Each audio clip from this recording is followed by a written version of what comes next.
From the videos we showed, it is clear that the owners and riders of these horses feel that horses can feel no pain and have zero emotions. Though, any person who looks at the video can tell that the horses are flinching, sweating, and tensing up, signaling that they are in pain and scared. Unlike most farm mammals, such as cows and pigs, horses have sensitive and thin skin that does not offer much protection from blunt forces. When a horse is hit with a crop, the crop not only hits his skin, but his underlying muscles and tendons. When a bit is pulled relentlessly in a horse's mouth, it hits their most sensitive nerves and cuts up their tongue. Many horse sports exhibit and support this abuse. Horse racing, for example, is one of the most harmful sports for horses. At a year and a half, young horses are already being trained to run at full speed with a rider on their back. This puts immense pressure on their cannon bones and ankles. At 2 years old, they are forced to run at full speed with a 100-pound rider in a multitude of races. Over half of the horses that are forced to run either break down early, get early arthritis, or end up breaking their legs from the impact on their undeveloped bones and tendons. The sport also uses crops, which are meant to tell a horse to go even faster than they already are. Many jockeys are seen using all their strength to hit the horses so they would go faster.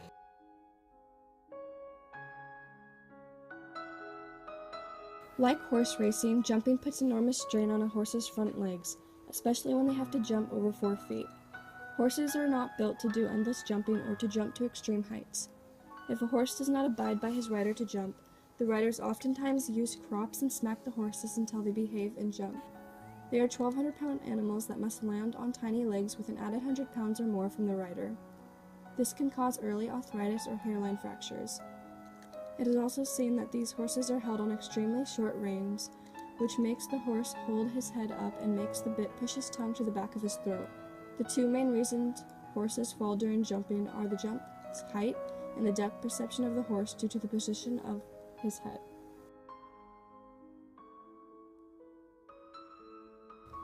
Unlike jumping or racing, dressage does not put stress on a horse's legs or bones. Instead, dressage forces a horse to hold his head in uncomfortable angles to make him look quote-unquote pretty.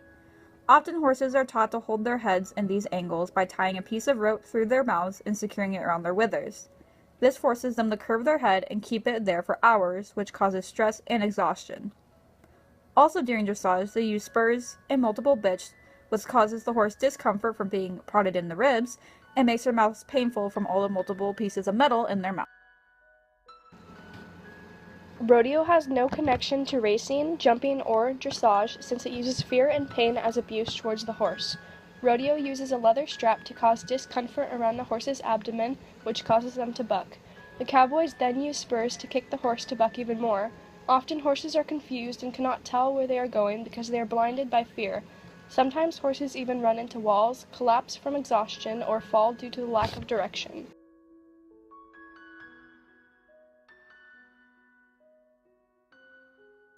Even though people know they are causing the horses pain, they still continue to do it. But why? Well, after contacting the Pirelli Horsemanship Academy, they stated that the predatory nature of man leads many people to believe that an animal must be dominated and forced to perform out of fear rather than the harmony of mutual understanding. This means that most people inflicting a great deal of pain on a horse feel that since the animal is so much bigger than them, pain is the only method of guidance. Monty Roberts also gave good on why being gentle is so important and why aggression isn't the answer.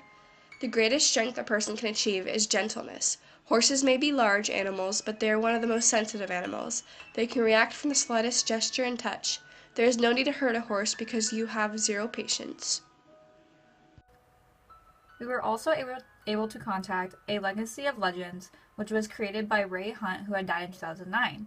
We were still able to contact the administrators and find out more about horsemanship. Instead, they gave us a quote that would certainly help our explanation.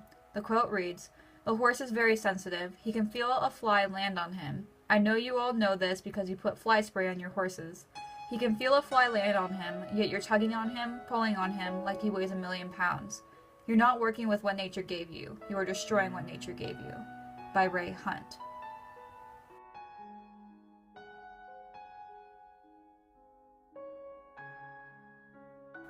Equestrian sports have nothing to do with the testing of power and ability of a rider. The one acting like the sportsman is the horse, and unlike sports with humans, the horses do not voluntarily participate in them and aren't enjoying it like everyone says. Essentially, what they do is force out a horse's abilities through violent and public intimidation. Let us together stop the lies and tediness of this legalized cruelty. Educating people on the power of metal bits and the pain of crops will help better understand how horses communicate and feel pain. These horrendous sports can possibly be stopped by petitioning the racing, jumping, dressage, and rodeo industry. But even not buying bits and crops will make a huge impact on the business's sales. So what are some alternatives? One amazing alternative to bits is hackamores. Hackamores are bitless bridles that have a strap that goes over the horse's nose. Instead of the horse's mouth getting pulled on, only his nose feels the pressure. Another alternative to crops and spurs is leg pressure.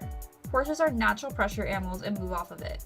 As seen in the video, my horse moves off my leg around the barrel with little movement from my hand. Lunging is also a great way to get to know your horse and get him used to simple mouth commands. This makes it easier to ride your horse and lets you know what his quirks are so that you won't have to use so much pressure while riding him. Last but not least, get to know your horse. Spend time sitting out in the pasture together and just be in each other's presence. The horse will trust you just as much as you trust him when you show him that you aren't his predator and that you aren't going to harm him.